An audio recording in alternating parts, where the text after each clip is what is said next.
السلام علیکم ورحمۃ اللہ وبرکاتہ. اللہم صلی علی محمد وعلی آل محمد کما صلیت علی ابراہیم وعلی آل ابراہیم انک حمید مجید. اللہم بارک علی محمد وعلی آل محمد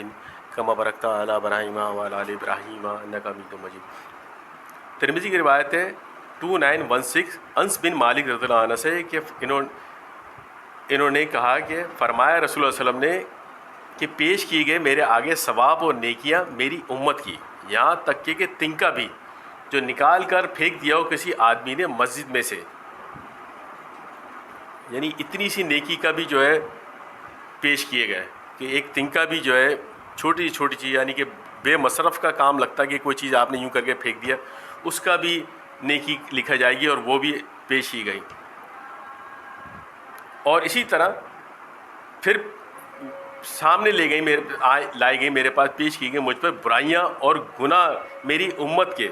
سو دیکھا میں نے کوئی گناہ اس سے بڑھ کر کے دی گئی ہو کسی کو کوئی صورت یا آیات قرآن شریف کی، یعنی یاد ہو پھر اسے بھول جائے.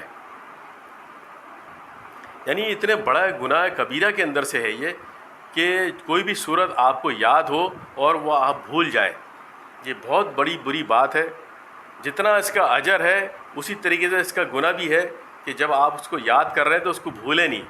اس کو یاد ہی رکھیں، اس پہ عمل کریں، اس کو ورد کرتے رہیں، اس کو پڑھتے رہیں. اس طرح حافظ القرآن کے بارے میں بھی یہی ہے کہ جتنے افضل اس کے فضیلتیں اور جتنے ثواب، جتنی شفاعتیں اس کے بارے میں، جتنی باتیں اس کے بارے میں حافظ القرآن کے بارے میں، اسی طریقے سے اس کی یہ بھی اس کے اندر سخت حکم ہے کہ پورا قرآن کی بات ہو رہی ہے اس کے اوپر، یہاں ایک آیت سے ذکر کیا جا رہا ہے. یعنی اگر آپ پورا قرآن آپ یاد کر کے بھول جاتے ہیں تو سوچ لیں پھر آپ کا کیا انجام ہوگا.